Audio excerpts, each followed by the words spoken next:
Saudara sekalian, dalam bahasa Inggris kita menemukan kata all out. All out, yang artinya menggunakan kekuatan atau usaha sepenuhnya. Menggunakan kekuatan atau usaha sepenuhnya. Menggunakan kekuatan sepenuhnya atau menggunakan usaha sepenuhnya. Satu hal yang harus kita tanamkan di dalam pikiran kita, bahwa Tuhan Yesus bertindak all out untuk menyelesaikan karya keselamatan yang diperuntukkan bagi kita. Dan dalam seluruh tindakannya, Tuhan Yesus tidak mengerjakan setengah-setengah. Tuhan Yesus mempertaruhkan seluruh hidup, seluruh kekuatan, seluruh usaha untuk menyelesaikan karya keselamatan bagi kita. Dan ini harus kita tanamkan di dalam diri kita, supaya kita benar-benar menghayati bahwa keselamatan yang kita terima itu adalah hasil atau buah perjuangan Tuhan Yesus yang benar-benar sangat berat.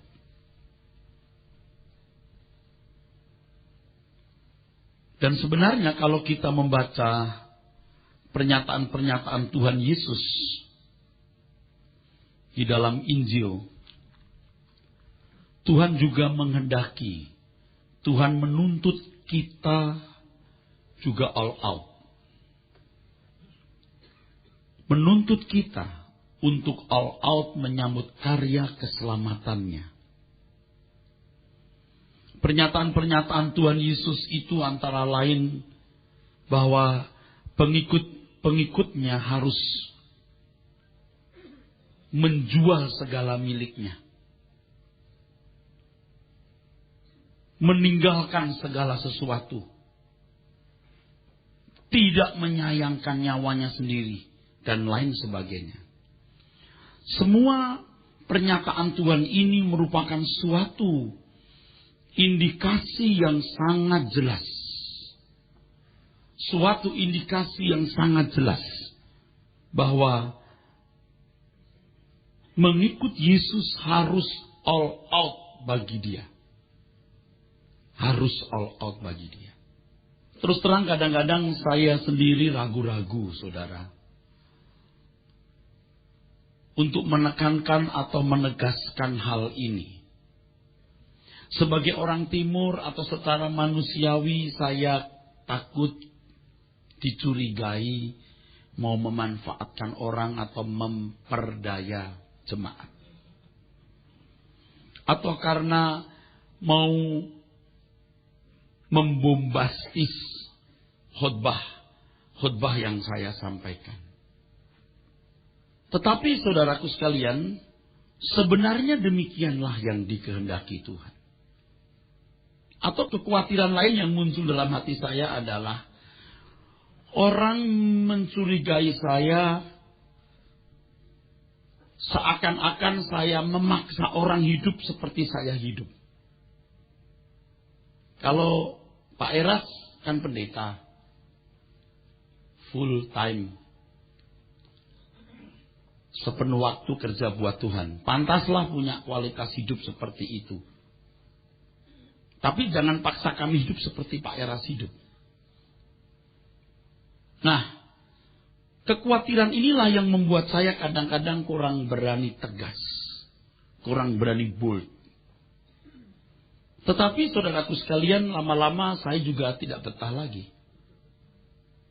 Sementara saya juga dituntut oleh kebenaran yang saya pahami untuk all out.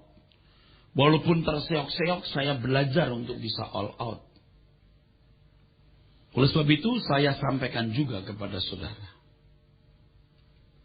Apapun reaksi saudara, saya tidak boleh peduli atau terlalu peduli. Saya ingat perkataan Paulus, kalau aku berusaha atau mencoba untuk berkenan kepada manusia, aku bukan hamba Kristus. Dalam kekristenan, saudaraku sekalian, ingat ya, tidak ada syariat. Tidak ada syariat yang mengatur secara terperinci dan detail cara hidup orang Kristen. Cara berpakaian, jenis-jenis makanan apa yang boleh dimakan, apa yang tidak boleh dimakan, atau yang dianggap haram. Cara berdoa harus angkat tangan atau berlutut. Tidak ada syariat seperti yang ada pada agama-agama pada umumnya. Tetapi ada hukum terutama yang Tuhan ajarkan, yang harus memotori dan memotivasi seluruh sikap hidup kita. Dan hukum terutama itu di Matius 22 ayat 37. Hukum terutama itu ada di Matius 22 ayat 37. Berbunyi demikian ayat yang 37. Jawab Yesus kepadanya, kasihilah Tuhan Allahmu dengan segenap hatimu, dan dengan segenap jiwamu, dan dengan segenap akal budimu. Saudaraku, hukum ini menunjukkan bahwa pembelaan kita bagi Tuhan, pembelaan kita untuk Tuhan, pengabdian kita untuk Tuhan tidak dibatasi oleh kalimat dalam hukum. Tidak dibatasi kalimat dalam hukum. Tidak dibatasi oleh rumusan-rumusan hukum atau perintah. Tidak dibatasi oleh deskripsi hukum. Tetapi segenap hidup tanpa batas. Mengapa tidak ada syariat? Karena saudaraku sekalian, tidak semua tindakan orang bisa dikalimatkan atau tidak bisa dibahasakan. Terutama sikap hati. Bagaimana cara merumuskan sikap hati dengan kalimat? Tidak bisa. Hukum menunjukkan rumusan-rumusan apa yang harus dilakukan secara lahiriah. Hukum pada umumnya. Tetapi hukum terutama ini menunjukkan bahwa pembelaan kita bagi Tuhan tidak dibatasi oleh kalimat. Tidak dibatasi oleh huruf, kata, kalimat dalam hukum. Dan deskripsinya sehebat apapun. Tetapi harus segenap hidup tanpa batas. Jadi bisa rancu, Pak. Bisa. Tetapi juga bisa tidak.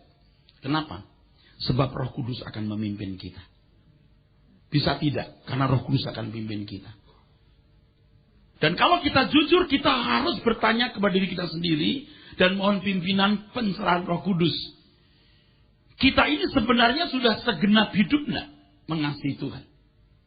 Atau dengan bahasa Inggris yang tadi saya jelaskan dengan kata all out. Mestinya fairnya kita harus all out. Seperti Tuhan Yesus telah all out. Oleh sebab itu saudaraku sekalian, baru-baru ini saya diskusi dengan seseorang. Dari diskusi itu saya menangkap satu hal. Yang saya simpulkan begini, saudara. Orang kalau tidak memperhatikan khotbah saya secara terperinci akan menganggap khotbah saya sama terus. Memang khotbah saya sama secara esensi untuk membangun sebuah fondasi dan pilar utama kekristenan. Tetapi tidak mungkin sama. Kalau sama saya tidak excited. Saya tidak akan bergelora. Tidak akan bersemangat untuk menyampaikannya. Dan saya selalu menulisnya dalam beberapa halaman. Dan saya tahu kalau itu khotbah telah pernah saya tulis. Saya tahu. Jadi kalau saudara mendengar khotbah saya lalu keluar sebentar balik lagi, mungkin bisa miss. Atau ngantuk atau tidak konsentrasi bisa miss. Yang dimaksud beberapa orang adalah, Pak, khotbahnya variatif. Misalnya hari ini soal mengampuni musuh, besok soal ngasih mertua, besok lagi soal warisan. Oh iya, itu harus saya lakukan. Itu pasti saya buat. Biasanya disusun di pertengahan minggu soal pengampunan, menghujat Roh Kudus. Nah, kita akan bicara soal apa itu kutuk. Gitu. Tetapi kalau kita belum memiliki landasan atau dasar, percuma. Mengampuni itu apa? Mengasihi itu apa? Apakah misalnya begini. Kita harus mengasihi sesama. Makanya kita pergi ke panti jompo, ke panti asuhan, ke penjara. Oh, itu sih masih tidak perlu dipersoalkan. Kita harus memberi makan kepada orang yang tidak punya beras. Apa selalu orang yang tidak punya beras kita kasih beras? Kalau memang Tuhan menghajar dia untuk tidak makan 2 hari misalnya, gimana? Karena memang dia malas main judi. Kita kasih beras. Apa tidak merusak rancangan Tuhan? Kan ada orang tua yang boros. Giliran anaknya mau sekolah lo minta bantuan. Kalau kita sering-sering bantu begini, kita merusak orang itu. Nah, saya sering menggunakan satu kata yang penting. Satu kalimat, I am the law. Harus dirubah jadi the Lord is my law. Tuhan hukumku. Apa yang dia kehendaki, apa yang dia maui, kulakukan. Dan untuk itu seseorang harus memiliki kepekaan. Dan untuk memiliki kepekaan, orang harus punya landasan dan pilar yang kuat dalam kebenaran. Dan sebenarnya saya sedang membangun pilarnya itu atau fondasinya itu. Jadi kalau saya sekarang sibuk untuk membuat syariat dalam tanda kutip, mengampuni itu begini begitu, tentu harus diajarkan, tapi dasarnya harus benar dan kuat dulu. Supaya kita bisa mengerti bahwa pembelaan kita bagi Tuhan itu tidak dibatasi oleh kalimat dalam hukum, tetapi segenap hidup tanpa batas. Itu dulu dasarnya. Amin. Dasarnya itu ditemukan dulu. Baru nanti kita bicara yang lain. Bahkan sekalipun tidak bicara, Roh Kudus akan pimpin saudara bagaimana menerjemahkan hati Tuhan dalam tindakan saudara. Bagaimana memperagakan pikiran, perasaan Tuhan dalam setiap keputusan dan pilihan dan hidup saudara dan seluruh tindakan saudara. Nah, jadi ingat dalam kekristenan tidak ada syariat agama yang mengatur secara terperinci dan detail cara hidup orang Kristen. Landasannya harus all out. Nah, mengapa orang tidak bisa all out bagi Tuhan? Karena tidak mengerti bahwa kekristenan bukanlah agama. Kekristenan tidak boleh disejajarkan dengan agama. Coba saudara perhatikan. Agama yang diajarkan pada umumnya menyediakan janji-janji dapat melewati kehidupan dengan lebih gampang dan nyaman. Dengan menganut suatu agama, maka Allah yang ditawarkan oleh agama tersebut akan memberikan topangan-topangan, kesenangan-kesenangan, jalan keluar, mujizat-mujizat. Oleh sebab itu kalau kita mendengarkan atau memperhatikan cara orang menyiarkan agamanya, lihat yang ditekankan kuasanya. Biasanya Allah yang dipercayai oleh suatu agama, dapat menjadi andalan untuk mengatasi semua masalah. Itu agama pada umumnya begitu. Dan dewasa ini sebagian besar gereja terjebak di situ. Saudaraku. Apa kita tidak perlu Pak menampilkan kuasa Tuhan? Perlu jika Tuhan menghendaki harus ditampilkan. Perlu jika Tuhan menghendaki harus menampilkan tanda. Tapi kalau kita mencoba seperti anak-anak yang mau membanggakan papanya.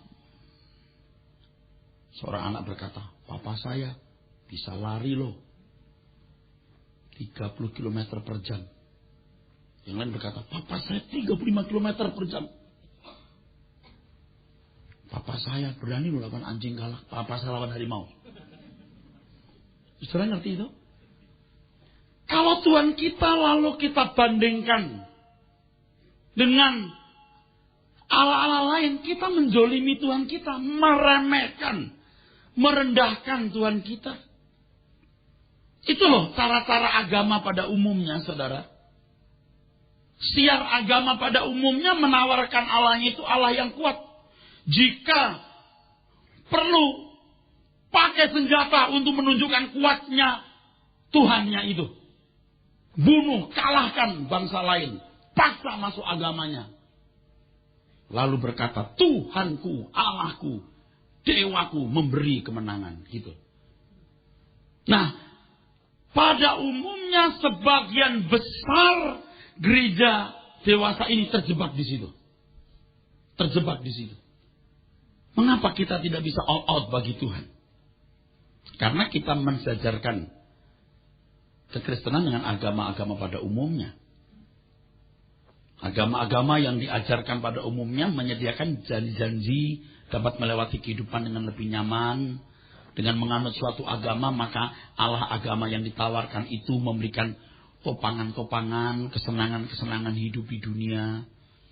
Tuhan yang dipercayai oleh suatu agama dapat menjadi andalan untuk mengatasi semua masalah. Kekristenan tidaklah demikian. Kekristenan harus diawali dengan penerimaan Tuhan atas kita sebagai anak-anaknya. Diawali dengan penerimaan Tuhan atas kita sebagai anak-anaknya. Lalu kita dilatih dapat mengerti kehendaknya dan melakukan kehendaknya tersebut.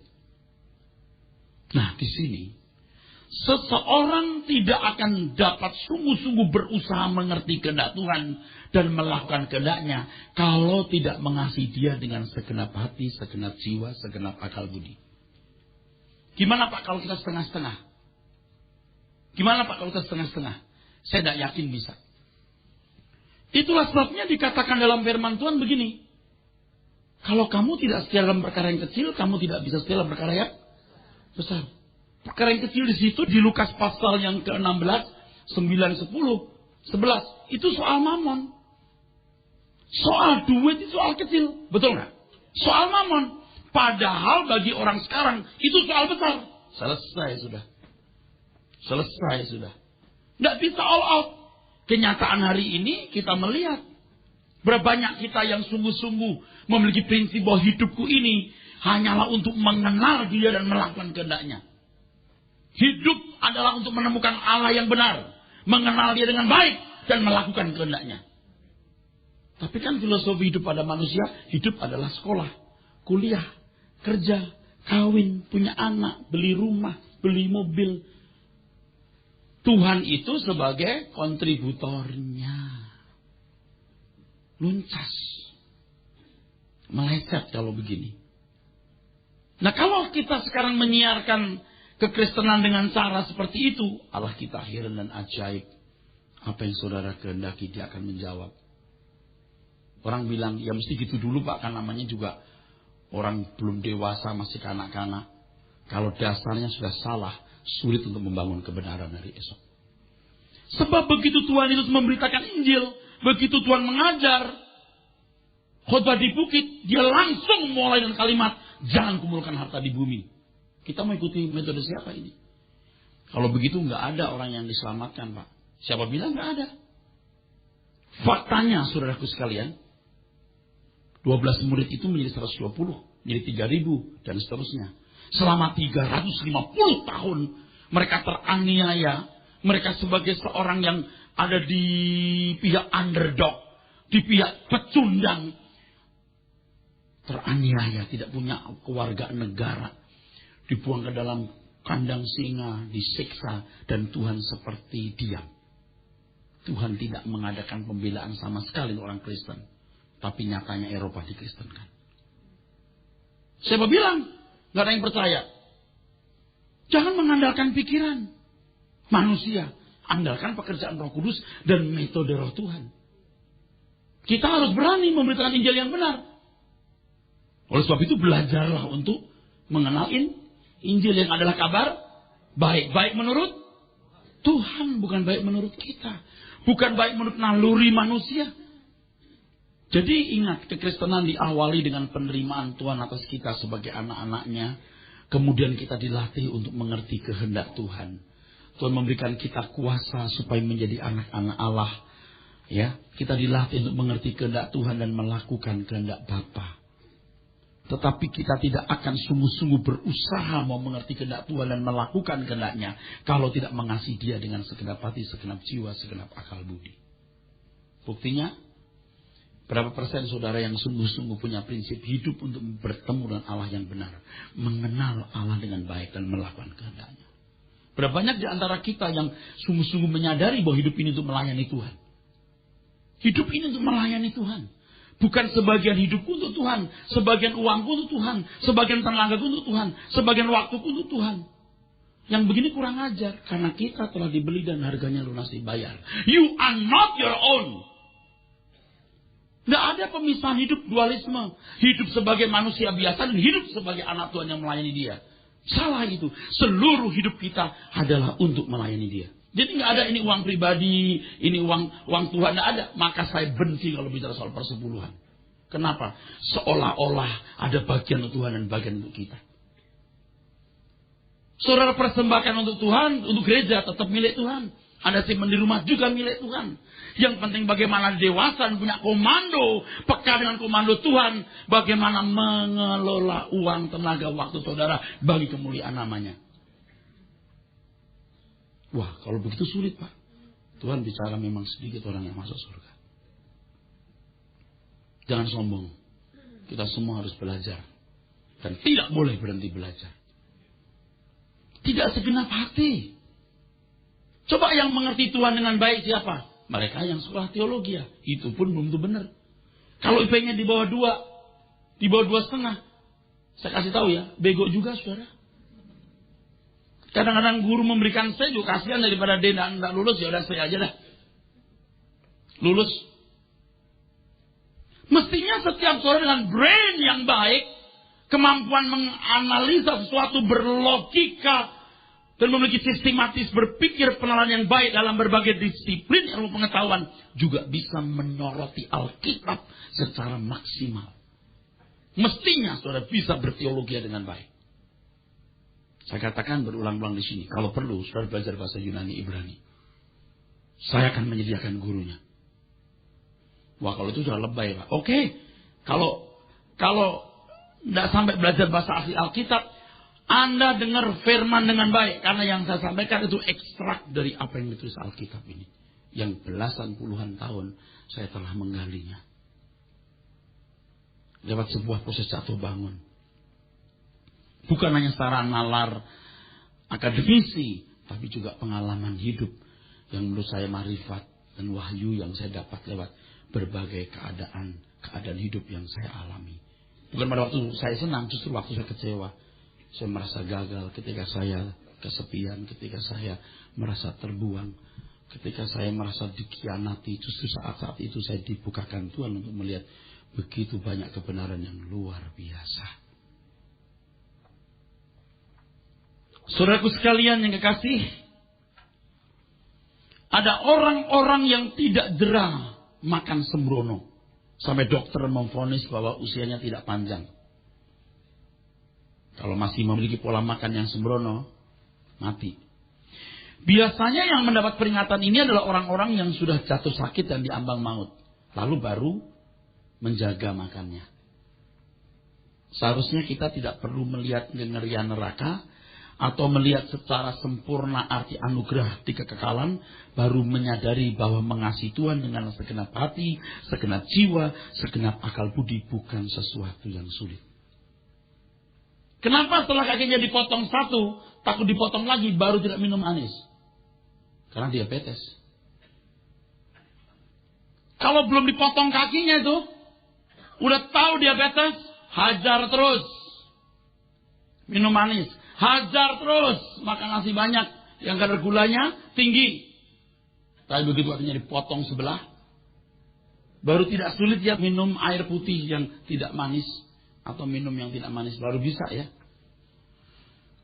Masa kita harus melihat neraka abadi, atau menghayati anugerah yang tak ternilai di kekekalan, baru kita mengerti bahwa mengasihi Tuhan dengan segenap hati, segenap jiwa, segenap akal budi, bukan sesuatu yang sulit.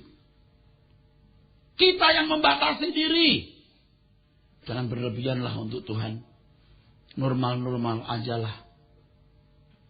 Susah saya menjelaskan ke orang-orang yang sudah terlanjur memiliki dirinya sendiri. Yang terlanjur menyayangkan nyawa. Yang tidak mau meninggalkan segala sesuatu. yang tidak rela menjual segala miliknya. Dianggap mungkin perkataan saya lebay, berlebihan. Padahal Alkitab yang mengajarkan itu. Dan saya tidak akan mengurangi apa yang dikatakan Tuhan. Saudara tidak berhak atas hidup saudara. Bahkan sebenarnya saudara tidak berhak atas kehidupan ini. Karena kehidupanmu telah dirampas oleh iblis. Dan saudara dikirim menuju api kekal. Dan sekarang kalau Tuhan Yesus membeli kita, seluruh kehidupan kita milik Tuhan.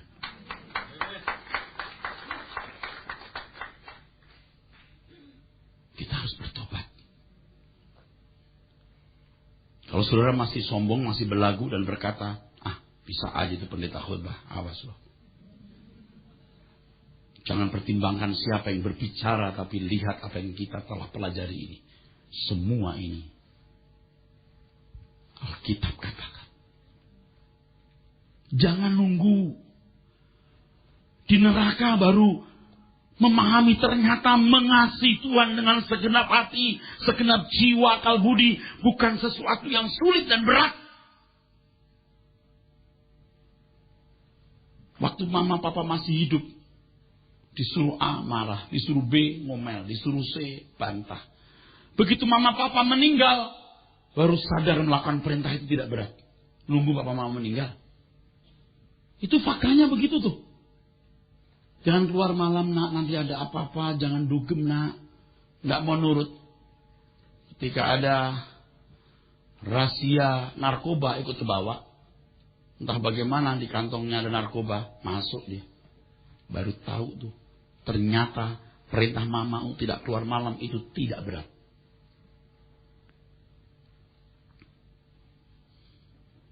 Sekarang kita harus termotivasi bahwa melakukan kehendak Bapa bukan sesuatu yang terlalu mustahil untuk dilakukan.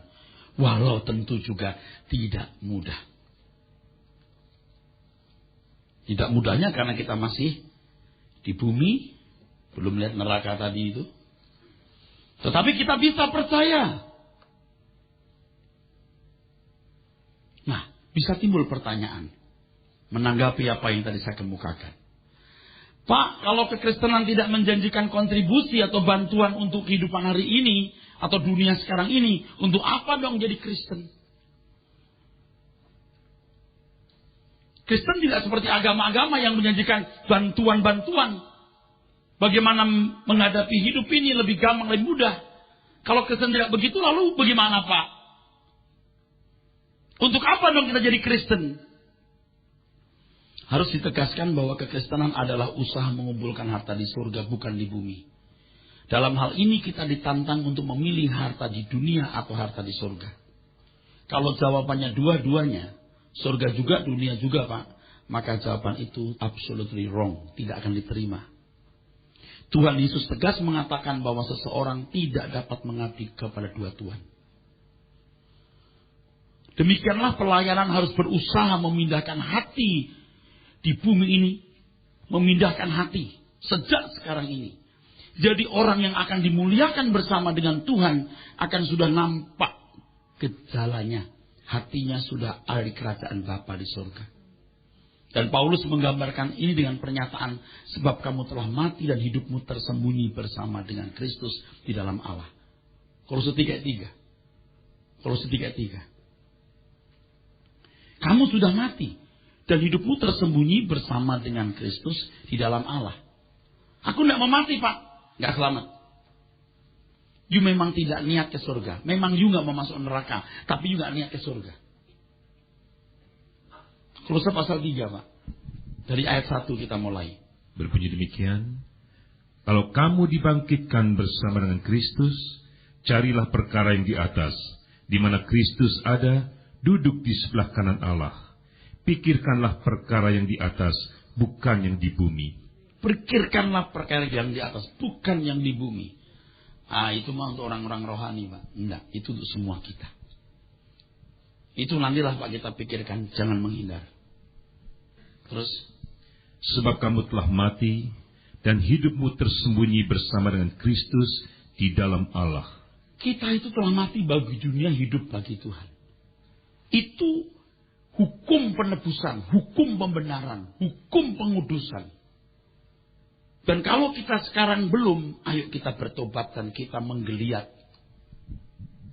Sebab yang bisa menyelamatkan kita adalah Tuhan jika kita meresponi keselamatan itu. Jika kita meresponi keselamatan itu.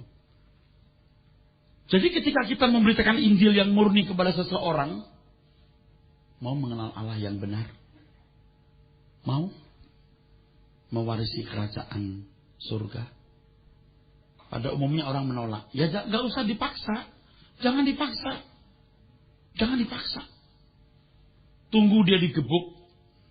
Kalau dia dapat karunia Tuhan dihajar, baru datang untuk didoakan, dikonseling, lalu dikirim ke Tuhan. Atau kalau nggak digebuk, hidupnya makmur, nyaman terus, bablas masuk neraka. Sebab saudaraku sekalian, pada akhirnya memang seseorang harus berani memilih Tuhan atau setan. Surga atau dunia. Dua-duanya nggak bisa. Nggak bisa. Kok nggak bisa dua-duanya? Kalau begitu kita nggak bisa kaya dong Pak. Ini bukan berarti orang percaya yang benar tidak akan maju dalam bisnis. Dan tidak akan memiliki berbagai fasilitas kebutuhan jasmani. Justru sebaliknya, orang percaya yang benar akan difasilitasi Tuhan. Sehingga dapat menjadi saksi dimanapun berada. Jadi kita akan kerja keras. Supaya kita tidak jadi batu sandungan. Supaya kita punya sarana melayani. Kita mau kuliah untuk Tuhan. Kita mau bisnis untuk Tuhan. Kita karir untuk Tuhan. Semua kita lakukan untuk Tuhan. Baik kita makan atau minum atau melakukan segala sesuatu. Kita lakukan semua untuk Tuhan. Orang percaya berusaha mencari nafkah. Dan menghimpun uang sebanyak mungkin. Untuk menjalankan roda pelayanan pekerjaan Tuhan. Paulus dalam kesaksian hidupnya mengatakan, aku tidak menghiraukan nyawaku sedikit pun asal saja aku dapat mencapai garis akhir dan menyelesaikan pelayanan yang ditugaskan oleh Tuhan Yesus kepadaku untuk memberi kesaksian tentang Injil kasih karunia Allah. Paulus merupakan teladan dari seorang anak Tuhan yang berani all out bagi Tuhan. Dan ini tidak boleh kita anggap sesuatu yang luar biasa. Ini standar. Ini standar. Siapa yang kamu pilih? Kumpulkan harta di dunia atau kumpulkan harta di surga? Mau taruh hatimu di bumi atau di surga? Saya menyampaikan khotbah ini khotbah yang sebenarnya doktrinal. Yang prinsip. Tentu dalam pembahasaan kepada orang kita akan diberi hikmat Tuhan. Supaya kebenaran yang prinsip ini tanpa dikurangi esensinya disampaikan dan orang mengerti. Orang mengerti. Makanya kalau orang itu sudah punya duit banyak, ya, rumah bagus, nyaman, aman, sukar masuk surga. Tidak butuh. Tidak butuh. Kabar baik disampaikan kepada orang miskin. Orang buta melihat. Betul? Timpang berjalan. Betul? Tuli mendengar. Dan kepada orang miskin diberitakan kabar baik. Kabar baik maksudnya dapat lotre. Dapat duit. Enggak. Dunia yang akan datang. Itu maksudnya. Nah kan? Logikanya kalau buta melihat perlu retina mata. Betul nggak? Budak perlu gendang telinga yang baik. Oke. Lumpuh perlu bisa berjalan. Sarafnya, tulangnya dikuatkan. Gitu kan Pak? Kalau miskin? Duit? Enggak. Enggak. Kerajaan surga. Dan saudara jangan gini, jangan konyol. Surga melulu kayak kita nggak di dunia aja. Kita masih di dunia, tapi hati kita yang harus kita pindahkan. Dan kita harus pindahkan sejak sekarang ini. Aku hidup ini untuk mewarisi kerajaan surga. Sampai Anda nggak punya semangat hidup kecuali ingat Anda akan mewarisi kerajaan surga. Sampai Anda tidak punya semangat hidup kecuali Anda akan mewarisi kerajaan surga. Nah sampai tingkat ini Anda perlu bertumbuh terus. Saya tahu perlu bertumbuh terus, kebenaran harus disampaikan. Ini bukan berarti Anda jadi miskin. Kalau saudara melakukan segala sesuatu untuk Tuhan, sekolah untuk Tuhan, kuliah untuk Tuhan, bisnis untuk Tuhan, Anda bukan hanya jadi cerdas, Anda jadi orang yang sangat bertanggung jawab. Gila. Motivasi Anda itu bagus banget. Dan Tuhan pasti menyertai. Kalau seorang pelaku bom bunuh diri berani all out demi keyakinan atau ideologinya, yang belum tentu benar. Mengapa orang percaya tidak berani all out demi keyakinan bahwa Tuhan Yesus telah mati bagi kita, dan patutlah kita mati bagi Dia? Kenapa kita masih perhitungan waktu, tenaga? Kenapa? Kalau untuk kebutuhan kita yang namanya rumah, kebutuhan kita yang namanya mobil anak kita, sekolah anak kita, unlimited. Tapi kalau untuk memutar roda pelayanan, menyelamatkan jiwa-jiwa, remah-remah yang kita berikan. Ini bukan hanya soal duit, tapi juga seluruh kehidupan saudara sekalian. Oleh sebab itu kadang-kadang ya saya sukar bicara kepada orang yang masih membatasi diri untuk Tuhan. Saya tidak bisa tembus lagi. Ya saya bicara baik, saya berjalan baik bersama-sama.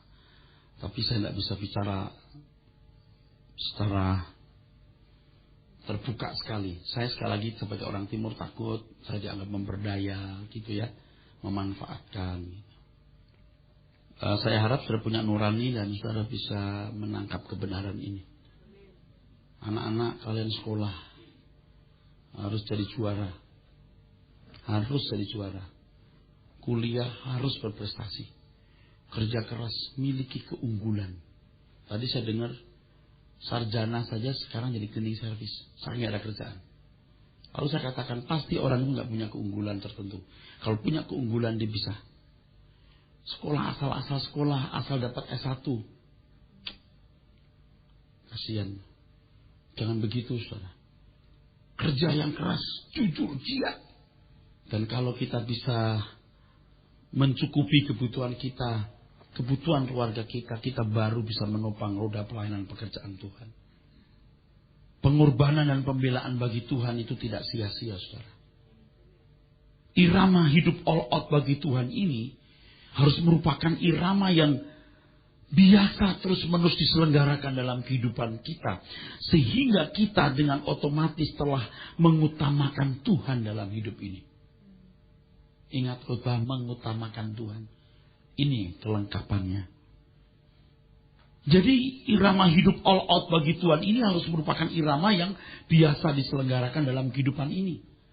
Sehingga seorang anak Tuhan dengan otomatis telah dapat mengutamakan Tuhan dalam kehidupan ini. Akhirnya, kalau seseorang sudah biasa all out bagi Tuhan, dia tidak bisa tidak all out. Orang kalau biasa makan cepat, makan lambat gak bisa. Biasa jalannya cepat begitu lalu diajak jalan lambat, sulit. Di sini seseorang barulah dapat sejalan dengan Tuhan. Ibarat kendaraan, kecepatannya makin seimbang. Inilah keseimbangan yang Tuhan kehendaki, yaitu seimbang dengan Tuhan sehingga bisa memikul kuk bersama. Pikul kuk yang kupasang. Kalau dua sapi dikasih kuk harus jalan seimbang. Kita itu seperti naik sepeda tandem, tahu tandem ya, yang pedalnya dua. Kalau kita mau jalan dengan Tuhan, ibarat naik sepeda tandem tadi, kita harus mengayuh bersama. Nah kalau Tuhan kayuhnya begini, kita begini, bahkan mundur. Bayangkan. Saudara jangan takut jadi miskin. Kok pekerjaan Tuhan harus ditopang oleh bujuk rayu. Mari sekali kita dukung pekerjaan Tuhan. Mari kita memberikan persetujuan untuk pekerjaan Tuhan. Kalau Anda gak memberi, Anda akan dikutuk Tuhan. Belalang pelap akan menghancurkan usahamu. Najis banget ya. Yang begitu mesti bukan mainannya anak Tuhan. Anak Tuhan yang benar tidak begitu, saudara. Kasih kebenaran. Seluruh hidupmu kau berikan, tidak usah sama sekali. Itu baru warrior itu. Itu baru benar. Seluruh hidupmu kamu serahkan atau tidak usah kau berikan sama sekali. Jadi saudara memberikan persembahan untuk gereja, tetap itu uang milik Tuhan. Anda nggak serahkan pun juga milik Tuhan. Dan gereja tidak usah mengingini. Tidak usah. Anda beri waktu saudara untuk ikut membantu pekerjaan Tuhan. Itu waktu milik Tuhan. Anda nggak kasih pun milik Tuhan. Bukan milik saudara. Tapi kalau saudara pakai suka-suka saudara, saya kasih tahu. Anda merampok. Dan Anda memang bukan anak Tuhan. Jangan nunggu dipukul Tuhan baru mau all out. Tuhan, Aku mau melayani Engkau kalau aku sembuh. Capek deh. Tuhan, aku mempersembahkan hidupku kalau usahaku ini berhasil. Saya kasih tahu ya, orang-orang begini biasanya tidak setia. Bohong dia bisa melayani Tuhan. Mungkin tahun pertama dia melayani, tahun berikut kecewa sedikit meninggalkan Tuhan. Seribu satu alasan dia. Emangnya orang bisa melayani Tuhan dengan baik lewat sebuah janji. Tapi harus lewat sebuah pertumbuhan iman yang terus menerus. Oh sakit. Tuhan kalau aku sembuh aku melayani Engkau. Bisa melayani Tuhan dengan baik? Enggak. Dia harus belajar dari tahun ke tahun punya hati yang lentur untuk melayani Tuhan. Baru dia melayani Tuhan. Pak saya mau melayani Tuhan jadi full timer. Pak Bapak mesti terima saya enggak? Yang begini enggak saya terima biasanya. You duduk dengar suara kebenaran terus. Duduk di sini. Dengar firman. Saya lihat mukamu terus menerus. Saya lihat, saya baca. Matamu bercahaya enggak dengar firman Tuhan. Manggut-manggutnya tulus atau pura-pura. Setelah itu baru kamu sajak mati, sajak gendeng bersama saya. Kalau kamu belum gendeng bersama saya stres nanti. Kita baca 1 Korintus 15. 1 Korintus 15. Kita baca dari ayat 50. Ayat yang ke-50 berbunyi demikian. Saudara-saudara, inilah yang hendak kukatakan kepadamu, yaitu bahwa daging dan darah tidak mendapat bagian dalam kerajaan Allah, dan bahwa yang binasa tidak mendapat bagian dalam apa yang tidak binasa. Terus, sesungguhnya aku menyatakan kepadamu suatu rahasia, kita tidak akan mati semuanya, tetapi kita semuanya akan diubah dalam sekejap mata pada waktu bunyi nafir yang terakhir. Sebab nafiri akan berbunyi dan orang-orang mati akan dibangkitkan dalam keadaan yang tidak dapat binasa, dan kita semua akan diubah. Karena yang dapat binasa ini harus mengenakan yang tidak dapat binasa, dan yang dapat mati ini harus mengenakan yang tidak dapat mati. Dan sesudah yang dapat binasa ini mengenakan yang tidak dapat binasa, dan yang dapat mati ini mengenakan yang tidak dapat mati, maka akan genaplah firman Tuhan yang tertulis, maut telah ditelan dalam kemenangan. Hai maut, di manakah kemenanganmu? Hai maut, di manakah sengatmu? Sengat maut ialah dosa, dan kuasa dosa ialah hukum Taurat. Tetapi syukur kepada Allah yang telah memberikan kepada kita kemenangan oleh Yesus Kristus Tuhan kita. Karena itu saudara-saudaraku yang kekasih, berdirilah teguh, jangan goyah, dan giatlah selalu dalam pekerjaan Tuhan, sebab kamu tahu bahwa dalam persekutuan dengan Tuhan, jerih payahmu tidak sia-sia. Coba lihat pengharapan Paulus, tubuh diubahkan, tubuh kemuliaan diberikan. Itu logika rohaninya begitu kuat. Yaitu pola berpikir yang berbasis pada dunia yang akan datang. Bukan logika duniawi yang pola pikirnya berbasis pada dunia hari ini. Nah, merubah pola berpikir ini. Di mana ada hartamu di situ, hati berada. Itu harus kerja keras. Dan kerja keras harus diawali dengan diri sendiri yang mau mengasihi Tuhan dengan segenap hati, segenap jiwa, segenap akal budi, atau all out. All out. Jadi kalau soal duit saja sudah tidak setia, payah. Itu di Lukas pasal yang ke-16. Dari ayat 10, barang siapa yang setia dalam perkara yang kecil, dalam perkara yang besar. Ayat 11 mengatakan, kalau kamu tidak setia dalam hal mamon yang tidak jujur, siapakah yang mempercayakan kepadamu harta yang sesungguhnya? Harta yang sesungguhnya itu alitenon dalam teks aslinya. Itu artinya kebenaran. Kalau kamu sudah mata duitan, kalau kamu soal duit sudah tidak benar, kamu tercengkerami, kamu tidak akan bisa mengerti kebenaran. Sebab rumusnya, barang yang kudus bukan untuk anjing, ya. Mutiara bukan untuk babi. Makanya kalau masih berbabi utaknya, itu tidak bisa mengenal kebenaran, saudaraku. Kerja keras bukan? Tetapi saudaraku, ini hebatnya. Kalau Anda sudah melewati fase-fase sulit, nanti akhirnya bisa. Akhirnya bisa. Halo? Nangkep?